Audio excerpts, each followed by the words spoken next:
Hey guys, welcome to another episode of Quick Twist TV. My name is Marlon Perez, and today we're gonna look at the Apple Bluetooth keyboard. Now, before we get started on that, I'd like to say thank you for your support. And if you're not a subscriber already, please go ahead and subscribe. Hit the subscribe link here, and subscribe to my videos so you can see what I'm up to later in the future. Now, you can also hit the thumbs up just to let me know that I'm doing real good and that I know that you guys actually like these videos that I'm producing. Now, today we're going to look at the Apple Bluetooth keyboard, and the reason why I'm reviewing it is not because I'm using it from my MacBook or iMac. I'm actually using it for the iPhone 4. Now, the Bluetooth, in the recent iOS 4 release, they've actually added Bluetooth keyboard support for the iPhone 4, iPhone 3GS, and iPhone 3G. As long as you're running iOS 4, you can definitely use the Bluetooth keyboard.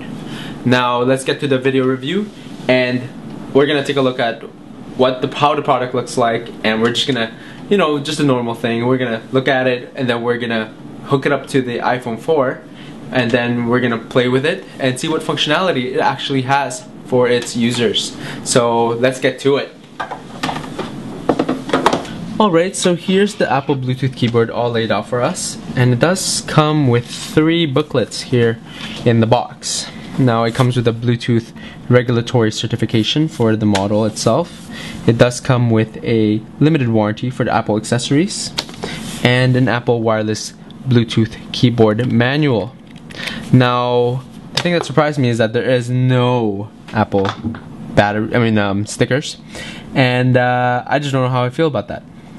Well, anyways, this keyboard features a full 100% keyboard, and it does feature its chiclet keys just like any other MacBook or other Apple computers, really.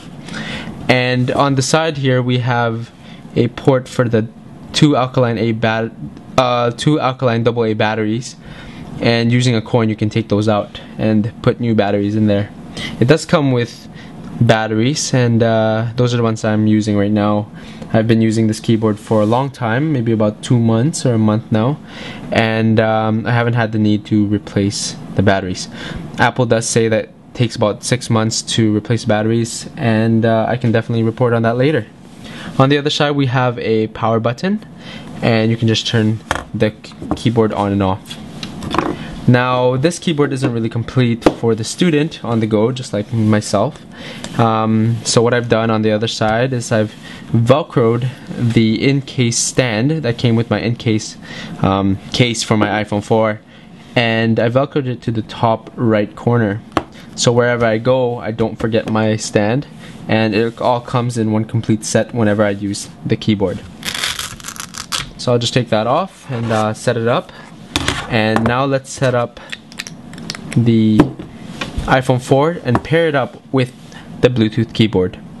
So here we have the iPhone 4 turned on, and what we're going to do right now is we're going to pair it with the Apple keyboard, and you can then go into the settings tab.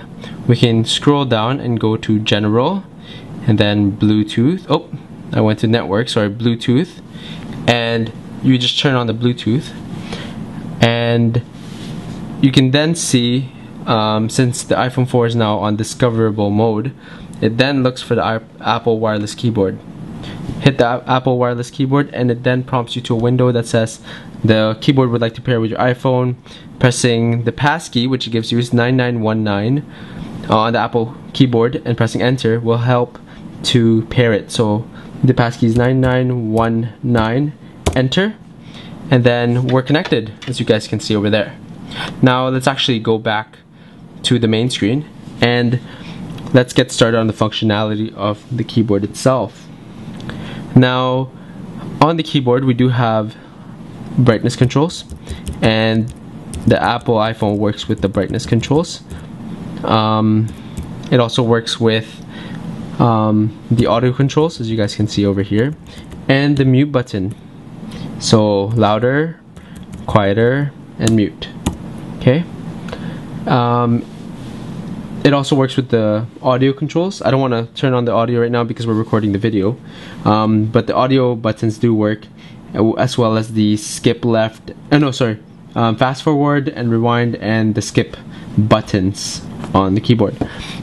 Now let's talk about the programs which the Apple keyboard works with, and that's Mail, Notes, Messages, Safari, and all the search functions in the phone.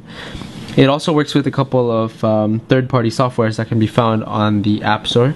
And if you guys do know that it works with another program, go ahead and put it down into the comment box below. And a lot of users would love to hear it. If we lock the phone and we press any button, it'll actually unlock the phone, which is pretty cool. Now, if we go to the search button here, we can then, using the eject button found on the keyboard, we can then bring up the multi-touch keyboard, and that's quite useful when you just want to pick up the phone and use the multi-touch keyboard as opposed to the actual keyboard. Now let's go into the notes, and here I've already typed the message that says "I am awesome," and we're gonna write more messages into that. I've actually accidentally brought up the multi-touch keyboard, and we can bring it down using the eject button. And here we have full functionality. Okay, rather than typing gibberish, let's actually type something meaningful. Thank you for viewing. Oh, see, it then autocorrects for you. It could. Viewing my video. Yeah. The keyboard also does other functionalities like the command keys, such as Command A for selecting them all. We can then cut using Command X, copy using Command C, and paste using Command V. Okay, so we have we can then copy this one, and I'm gonna paste this one over, and then paste again, and paste again, and paste again, and paste again, and paste again. We can then select them all and delete them, and then we can paste more on top of that. Now, if we press the shift button, the shift button is usually used for selecting text, and here we can see that it's selecting text by holding down the shift button and actually pressing the arrow keys, just like I'm doing right now. We can then delete that, select the A, select them all, and delete it again. Now, a lot of people might be wondering, why the heck are you going to bring such a huge keyboard to school? Well, the thing is, sometimes I just don't want to bring a laptop to school because a lot of teachers don't allow for it. They do, however, allow cell phones to be used intermittently in class. And since I do want to take the time to type notes, I can then pair up my Bluetooth keyboard with my iPhone 4, and then I can take my notes. In my notes, I've typed up notes from my post conferences. I've typed up notes from my I've typed up entire paragraphs and notes using just the notes program. After I do type up the notes, I can then hit the email button at the bottom, and I can actually email this whole note that I've typed to myself, and I can then print it out on my computer. We're gonna delete the draft, and we're fine. So that's pretty much it for the Apple Bluetooth keyboard. I would highly recommend it for anybody who doesn't really want to bring a laptop, or would actually like to look for an alternative to a laptop, and they actually have a phone that's running iOS 4, and they can actually pair it up with the Bluetooth keyboard. So thanks for watching my video, and so yeah, that's pretty much it. If you can hit the subscribe link, which is over here, I'm assuming over here, and give me a thumbs up at the bottom of the screen over here, that would be absolutely fantastic, and that would make my day, and I can make more of these videos for you guys. Thanks a lot. Thanks for tuning in. Bye.